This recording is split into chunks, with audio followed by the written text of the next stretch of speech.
Hey, my beautiful community. I was going to say beautiful freaking community, but hey, why not? You beautiful freaking people. You know how much I appreciate our connection and the fact that everybody works so damn hard for the industry, for their families, for their relationships, for each other. You are seen and you are appreciated and valued. And that's what this community is all about. I am here for the Partners of Commercial Fishermen. I mean, we are here to connect as a community worldwide. We are global. We are not just in the US. We're in the UK. We're in Canada. We're in Australia. We're in New Zealand. Canada. Did I say Canada? We love you up there. And it's really amazing that we can all come together on this unique lifestyle and unique laugh style. Do you like how that just came out? How we can just come together and get real. Like, let's get down to biz. And I think one of the main things that comes to mind when Chris is out on the water, he's like, I got boarded today. And I'm like, what does that mean? You got boarded? You got boarded by the Coast Guard. Okay. So it seems routine after a while. He's like, I got boarded today. I needed to do this, So he had everything, he had all his ducks in a row. But I'm wondering, like, what the heck does that mean to get boarded? I mean, I hear this in passing, but I don't actually know. But that's why today's really a really cool conversation. Oh, by the way, if you're new here, I'm Megan Waldrop. I'm your host, and this is what we talk about. We talk about all kinds of things when it comes to the commercial fishing lifestyle. And for me as a partner, it starts with asking questions, because to this day, I've been with my fishermen for 10 years. I'm still learning what the heck is going on in this industry, in the fishery, in the day-to-day operation. And so this conversation is exactly that. I mean, today kicks off a 2-part special conversation with someone who's on the front lines of keeping our fishermen safe at sea. I'm talking with Steven Kee. He's a commercial fishing vessel safety examiner with the U.S. Coast Guard. And he's been doing dockside safety exams and teaching AMSEA, AMSEA courses for years.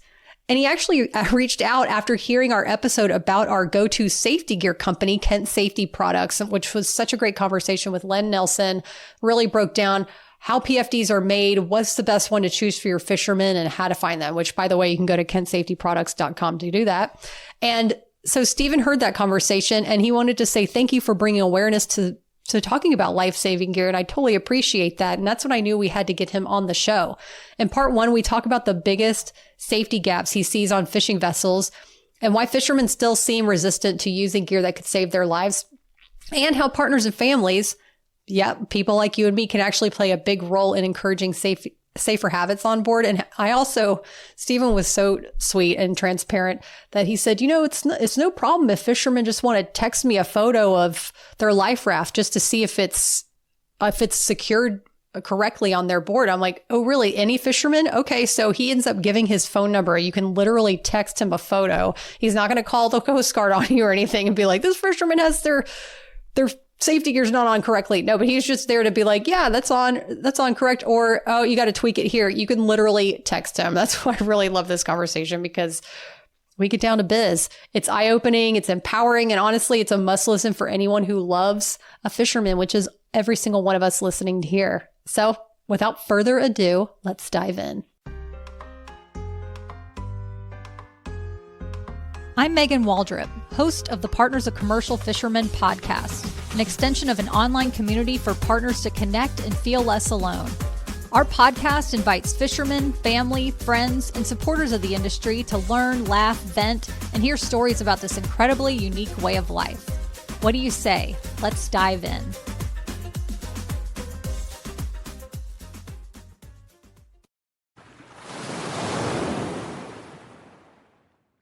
There's one subject that we're constantly talking about, whether on the podcast or in our Partners of Commercial Fishermen community, and that is safety. And here's a hard truth. Did you know 8 out of 10 fishermen lost at sea weren't wearing a PFD? It's time to change that. At Kent Safety Products, they make life-saving gear designed for real fishermen. No bulk, no hassle, just protection that works when you need it most. They also have the most Coast Guard approved PFDs on the market. So whether you're fishing in hot or cold environments, a fisherman can find one to fit their needs. And partners, let's just pause for a moment and think about how much it would ease stress to know that your fisherman is protected each time they go to sea. It's a lovely thought, right? And as a side note, we only partner with companies that have heart, those who truly want the best for our fishing communities and have high quality products. That's why I am proud to have Kent Safety Products as a sponsor. Visit kentsafetyproducts.com and find the right PFD for you and your fishermen. That's kentsafetyproducts.com. As you know, safety is one of our biggest concerns as partners of commercial fishermen. So if you or someone you know has been injured while working on the fishing vessel, you don't have to navigate it alone. Do you know your rights and what happens after an injury? Would you like proactive legal education before issues arise? Need expert guidance before making decisions that could impact your case? Attorney Michael Flynn has been fighting for injured fishermen for decades. And as a side note, we only partner with sponsors who genuinely care about commercial fishing families, which is why I'm proud to introduce Michael as a sponsor of the POCF community. You can contact him today for a consultation at flynnworkus.com. That's FLYNNWIRKUS.com. And tell him that the Partners of Commercial Fishermen sent you. Hey, Steven, I'm so happy that you're here today. And before we get started, I'd love for you to share what inspired you to reach out to me to be on the Partners of Commercial Fishermen podcast.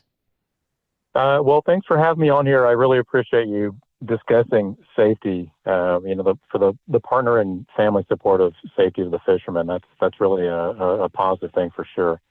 And that's really what encouraged me to reach out to you. I had a chance to listen to the podcast, and the specific one that got me really thinking about it was your interview with the Kent Safety Products rep. And we deal a lot with the fishermen out here that actually use that product, the Rogue Vest, and encouraging use and getting to know the products that are out there is really good. And anyway, so that's kind of how it was. I wanted to take advantage of the chance to push some of the encouragement from the partners to get their husbands or spouses or whatever they may be to be safe out there.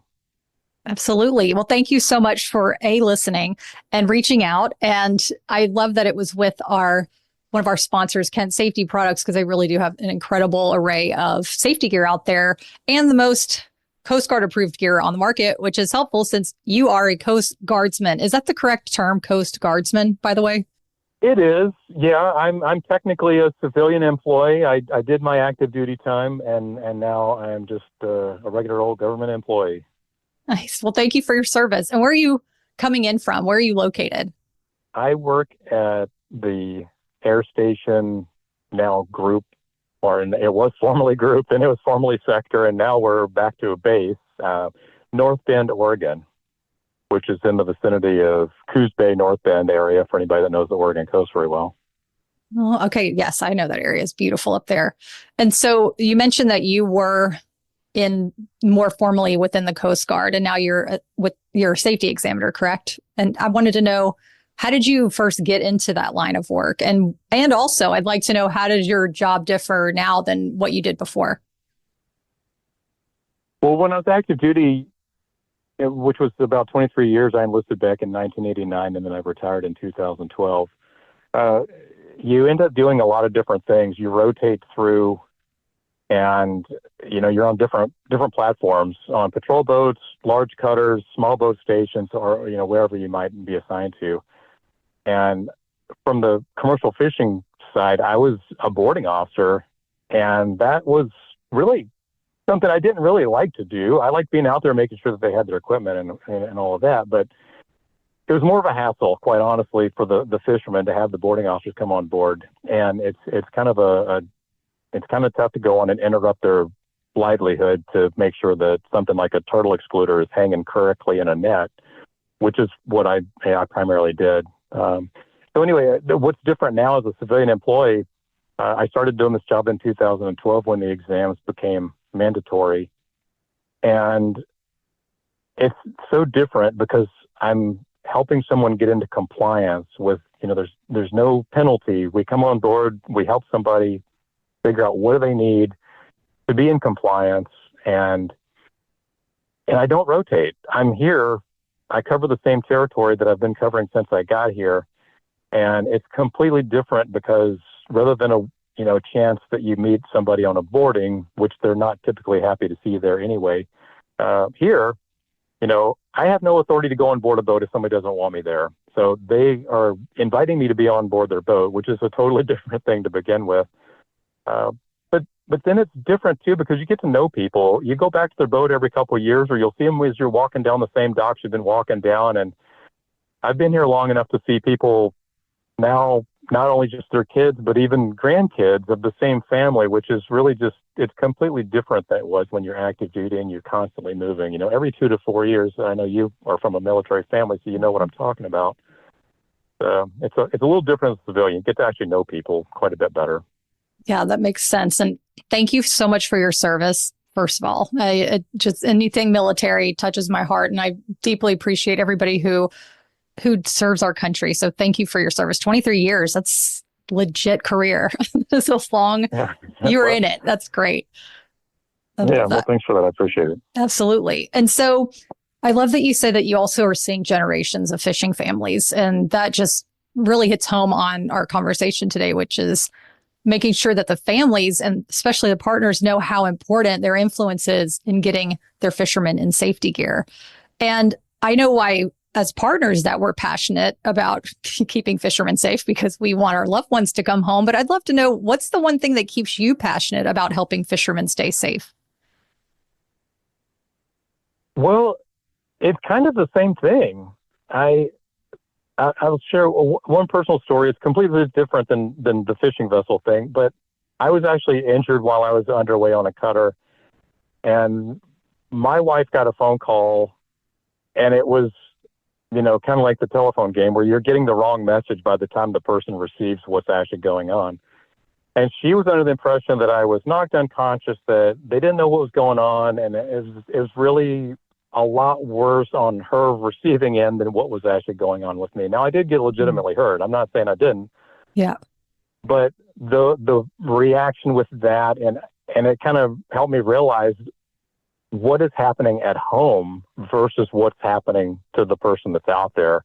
Mm. And trying to understand that, that helped me want to appreciate, you know, helping the fishermen come home for the family's sake. But there was actually one other particular story that was an actual fisherman. I never met the individual, but it kind of hit home when it was very early in my career doing this particular job. We were the same age, and this particular gentleman decided to change fishing so that it would actually be a little bit safer because he had a family. He ended up falling overboard off of a trawler. He left a 5-year-old and a 5-week-old at home, and he wasn't wearing a life jacket.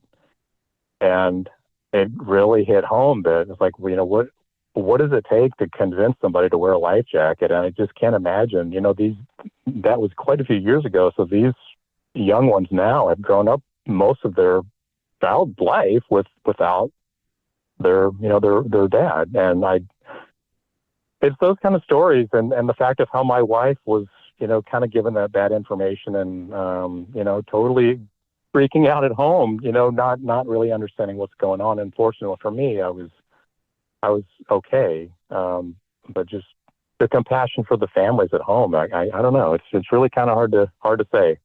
Right. Oh, wow. That is incredibly heartbreaking to hear about the fisherman's family. And also, I can't imagine the stress that your wife was going through. I would love to know the protocol. How do they contact spouses if someone is injured in the military?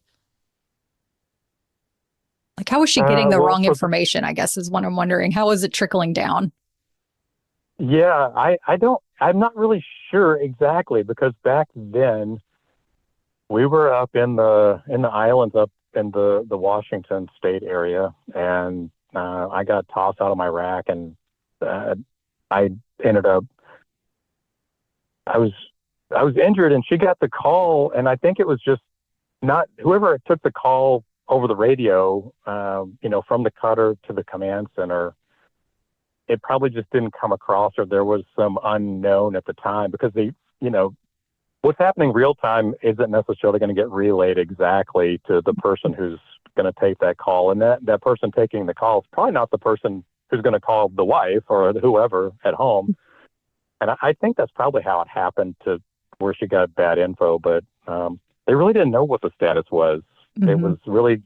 It was it was a bad deal, and she just got bad info. But like I said, luckily everything worked out, and I really don't know how the bad info got relayed.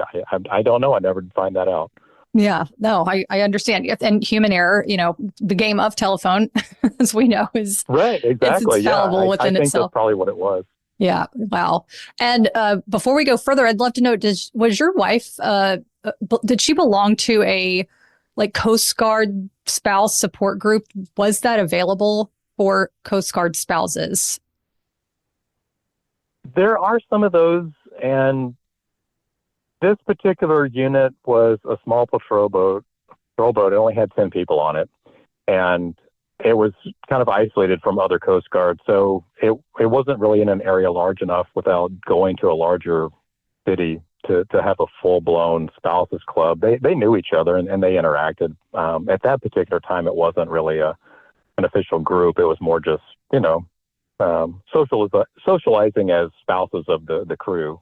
Mm-hmm. Yeah, absolutely. And that's interesting that even in the military, it reflects certain remote different groups and I guess tours, if you will, because in my experience as a military kid, there was the military base, and everything was centralized around that, like Hawaii and then Germany. So Hawaii has, every military base on Oahu.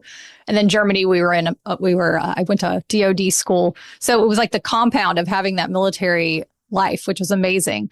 But then also it's interesting to know that you were in a place where it was just a small 10-person crew, Coast Guard crew, and that the wives were able to connect, which is great. The spouses were, but there was that, inaccessibility to the larger support system. And that's actually really what inspired me to start the Partners of Commercial Fishermen, is because not only does not every coastal town not have a fisherman's wives group, but not every partner of a commercial fisherman lives by the coast. Not every partner of a commercial fisherman is able to connect with those other wives. I know I wasn't really able to in the Santa Barbara area. And I always love to see how women are able to be supported. And so thanks for shining a light on that, because it is interesting how it does parallel even in the military with the commercial fishing and that remoteness and small groups. So that's really interesting. And with your compassion, which we deeply appreciate, your compassion to the fishing families, I know you've also been doing dockside exams and AMC trainings for a while. And for folks who have never heard of AMC, could you tell us what the gist of it is and why is it important? Yeah, so AMC stands for the Alaska Marine Safety Education Association. So obviously AMC is a lot easier to spit out than all of that. Mm-hmm. It is a 501c3 nonprofit that was established back in 1985 with, and the primary mission is to reduce injury and death. And they're based out of Sitka, Alaska, but they have a network of instructors and programs that kind of cover the whole U.S. We do them here as Coast Guard member, civilian employees. We've helped out. We're actual trained instructors, where a lot of places they have, they send their own instructors, or they have contract and instructors for their courses all over the country. For fishermen specifically, what's offered through AMSI is a 10-hour and an 18-hour drill conductor course, first aid CPR courses. They have ergonomics courses so that, you can find the most efficient way to do the routine tasks on commercial fishing boats, since it's such physical labor, ways to save your back and save your knees and all that sort of thing from the repetitive work. They do marine safety instructor training, or the MSIT course, for people that actually want to be an instructor themselves and teach others to do drill conducting and things like that. And they also offer courses for kids and recreational boaters, companies, government agencies. You could probably get one of them to be put together for one of your partner get-togethers if they wanted to do something like that. But it's really important. What they do is it's important because it's a regulation. Commercial fishing vessels that are documented must do drills every month with a trained drill conductor. So I have to say, yes, it's important for that. But the reality is it's important because the training saves lives. And There are several stories that survivors have come back and said specifically that that training is why they made it back. And we always encourage the training. And even if they can't attend the training themselves, if they can take away some of the training from the other members of the crew or their captain or whoever was able to attend the training and not just let it all evaporate, it's easy to let that go. But the courses are out there. Sometimes they're not as convenient as you'd like, or it's, conflicts with, oh, it's a good weather day, I got to go fishing, and we get that. So anyway, it's definitely good to get the training because having all the right equipment is good, but if you don't know how to use it, it's just not going to help you get back the way we want you to make it. Right. And so the cost of this training, is it free for commercial fishermen? Are there reduced fees? How does that work exactly for a fishing vessel drill constructor or conductor course? It's different depending on where you are. I think the course is down in California, down where they're doing the lobster stuff, down there where your partner is.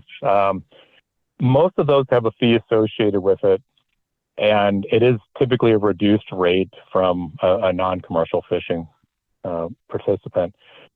We happen to have been fortunate that the government was able to, we did it directly as Coast Guard employees as part of our regular workday, and we were able to use some of our own unit funds to make that happen. So it was offered for free. Wow. And other areas, it's going to have a cost, but almost always it's at a reduced rate, or it may be free.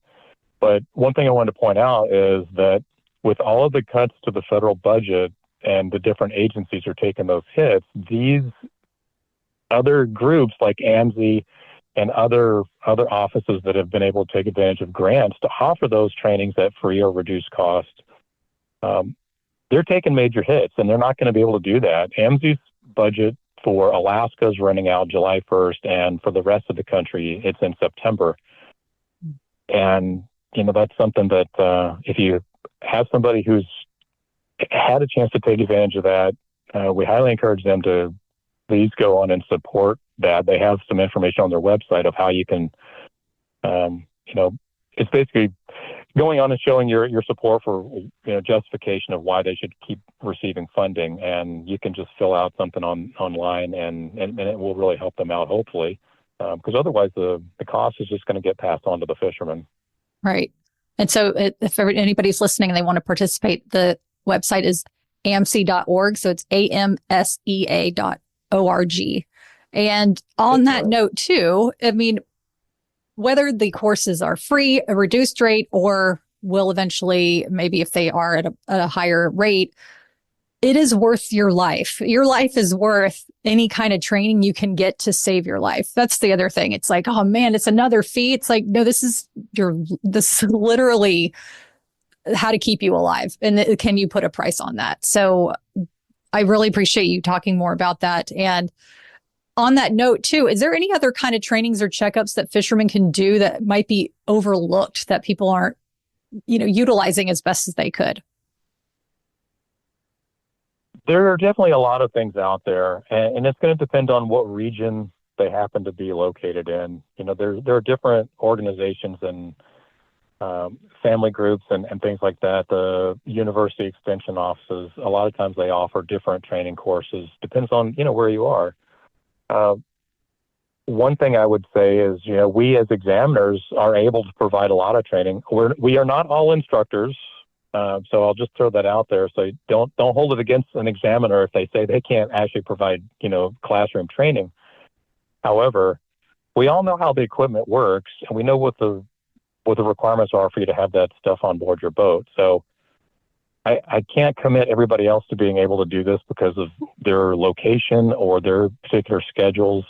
I am always available where I am to provide training. It can be part of the exam that we do, the regular, Coast Guard dockside safety exam, or I will go at a separate meeting that's, completely independent of that. And we can cover all the safety equipment. I've done it so many times during exams with the crew who happens to be on board, and, they're like, wow, thanks for taking the time to go over that. I've never had anybody tell me how this stuff works. And, well, I know that it's kind of throwing the skippers under the bus, but honestly, I'm not worried about that. I'm worried about they need to know how to use their stuff. And I'm happy to take that time, especially if it's something, if I know about it ahead of time, I can even bring extra training aids with me to, I can take a hydrostatic release from a life raft. I have those taken apart. I can show you, here it is. This is the inside. This is how it works and things like that, rather than just kind of talking about it and pointing at it.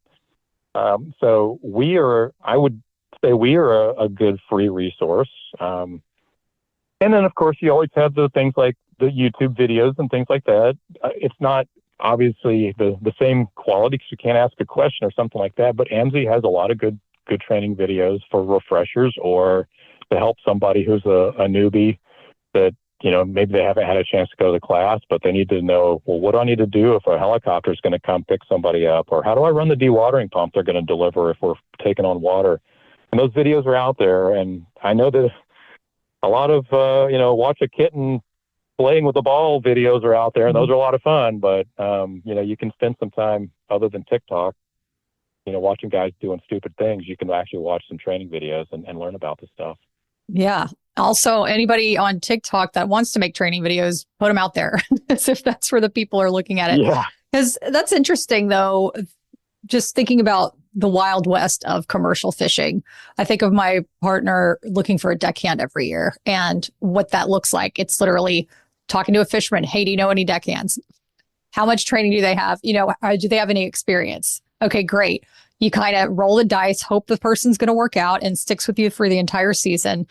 But there really isn't any other prerequisite besides word of mouth. And it's interesting that, commercial fishing, I think even for captains, it would be nice to say, oh, well, this crew is certified. If you're going to be a crew on a commercial fishing vessel, you have to have this kind of certification. Like, we don't have that. I wish that was a thing. I wish it was. You have to have gone through the safety training, because that's not only going to keep the deckhand safe, it's going to keep this captain safe and everybody else on the crew. So yeah. Lots of things that would be, we could all make a fantasy land of how to improve commercial fishing. But I do feel like conversations like we're having right now, making sure that partners know their value and how freaking influential they are is number one, that we can go down this road. And so I know that, we've talked about, or even in our emails, that you mentioned there's a lot of confusion around safety gear on boats. So I was wondering, what's something fishermen often think they know, but really don't when it comes to safety? Excuse me. I was thinking about that with the questions that you sent to me, and I was trying to narrow that down, because just about all the safety equipment is kind of the same. They always think they know what's going on with things, but it turns out that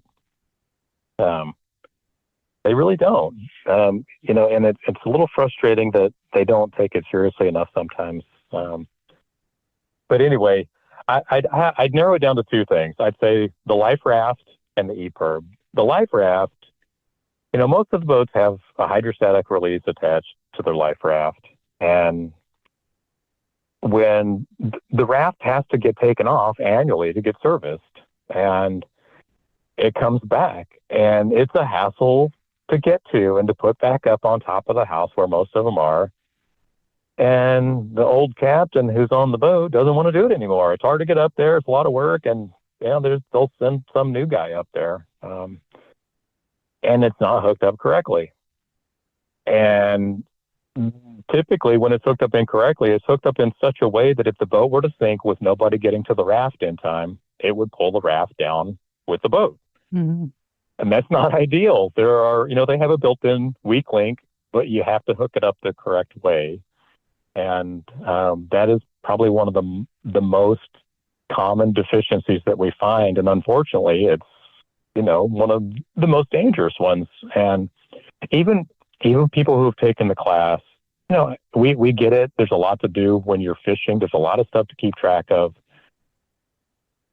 But hooking up the raft is something that you need to actually remember how to do it, or look it up.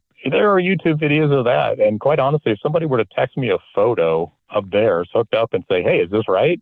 I'd text them back and tell them, yes, it is, or here's what you need to fix. So it's worth our time to help you out as much as we can. We're on board every 2 years or more, not always every 2. So every year you have a chance for somebody to hook it up incorrectly if they just don't understand how it works. The other thing is the EPIRB. Everybody's afraid of their EPIRB. The EPIRB that's where the helicopter is going to go or the boat is going to go. So understanding that EPIRB and knowing that it works is super critical. Everybody's afraid that they're going to accidentally turn it on. And you know what? If you accidentally turn it on, well, call the Coast Guard, tell them you accidentally turned it on and you're fine, because they're going to call you and ask if you're okay. But you need to learn how to use it and don't be afraid of it, and make sure everybody on the crew they need to know how to use it, where it is. And one little sea story, I was on a boat and we needed to do drills with them, and I was doing it with them during the exam. And the guy who was in charge of getting the EPIRB, I heard him when he went up there, he's like, "Oh, I've never seen an EPIRB like this." That's not what we want. We want you to know how to use the EPIRB you have on board your boat, and everybody on board should know how to use it, because I won't throw a particular brand under the bus here, but we've had one particular one that we've had numerous failed test sequences when we've been on board and we run the EPIRB through the test. And it's a monthly test that, that's a requirement. If you are required to have the EPIRB, you're required to do a monthly test. And it doesn't pass the test. I mean, yeah, that tells us that the fishermen probably haven't been doing the test, but it might tell us that they don't know if it's passing or not because it's not obvious. But worse is it may mean that their EPIRB, it might not work. We don't know. So understanding what am I looking at when I do the test and how do I do it, and don't be afraid of it. That sounds like I cover the okay. Yeah, go ahead. No, please go ahead. I was just going to say, I cover it in great detail when I'm there. And the more crewmen are there when I'm doing an exam, the better, because I like to hold training for everybody. I do with the skipper or whatever vessel rep is there. But it's something, raft and EPIRB, by far, those are the two. I mean, obviously, they're got to be the most important things on there, right? I mean, that's what you're going to float around in, and this is how the helicopter is going to get to you. Mm-hmm. So we want to make sure you know how to use those two things. I feel like the EPIRB, testing the EPIRB could even be a part of a commercial fisherman on the to-do list. Like, that's something that we could also assist with, making sure that works. And also, I know that partners go through AMC trainings too. And I love hearing that there are so many more POCFs that are informed out there and that are going to be able to, I feel like, not only understand how safety works, but can explain it to the crew or do it alongside their captain or with their crew. But also it would give them peace of mind to know this is what happens in an emergency. Okay, I know that my partner or their crew is trained in this, so it can bring more ease to the POCF, knowing that they have those skills in mind. And the EPIRB. So that's the one thing I forced my fisherman when we were going back and forth about safety gear. This is years ago when I asked, what kind of safety gear do you have on board? What are you going to do if you fall overboard, or what's the plan? He said, don't fall overboard. I'm like, well, that doesn't work for me. Like, what are you going to do? And so we agreed on the EPIRB, and they have so many that are very small, that can clip on inside of your bow weather gear. There's all kinds of ways that you can have it where it's not, all too bulky or in your way. I also wanted to ask you if you were serious, if fishermen could text you pictures of their rafts and for you to give approval. You really would be able to accept text messages from people all over the country? I would, yeah. Okay, well, great. Yeah, I don't care where it's coming from. Yeah, I mean, it may not be an instant response. I have kind of office hours, but I will get back to somebody that sends me a text of their hydrostatic release hookup or whatever, and they want to know if it's correct. That's what we're here for. And other local examiners might offer that too. I just can't obligate that they would, because everybody's got their own personalities. And for me, it's not a big deal to say, yeah, you're right. And if it's not, I'll tell you what you need to fix. And like I said, it's so common. That's why I'm throwing that out there. It's a constant battle to get these things hooked up correctly. And when things go bad, it goes bad in a hurry, and not everybody has a chance to go up to the top of their boat and deploy the raft manually and have the ideal thinking. A lot of times boats just capsize or they sink in a hurry, and you're so busy panicking to get into your immersion suit and make your mayday calls and that sort of stuff that maybe it's too late to get to the raft. I mean, think how hard it is to get to a raft. If it's up on top of a boat and the boat is listing over 45 degrees or more, you can't even hang on up there. And trying to manage a raft, you need to make sure that it's gonna do what it needs to do without you having a chance to interfere with it. Ideally, you do it yourself, but you need to know it's going to work if you don't have a chance to get up there. So yes, right. Long answer. Yes. No, I appreciate that. Can I put you on the spot and for you to share your number with everyone right now?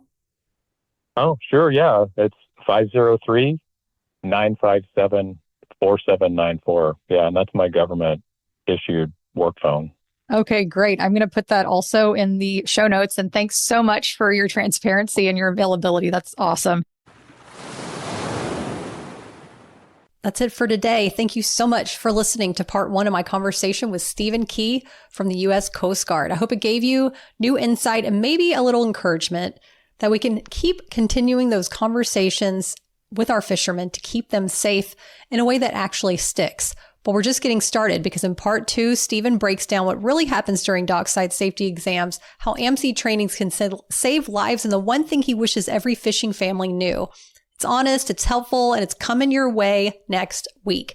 And if this sparked a question or brought up something you've experienced, I'd love to hear it. Shoot me a message on Instagram at megan.waldrop or through email at support@POCFpride. I'd love to hear you. If anything comes up, maybe this inspired you on a new topic that you want to talk about on the podcast, or maybe you're a partner of a commercial fisherman who'd like to share their experience, their business, you name it. Let me know. I want to know how to support you. Also, if you're in any fishing families, holla. Let's learn how we want to learn about your story. We want to learn how to further support you. And if there's any message that you want to put out there, this is your platform. Do not be hesitant. This is what we're here for.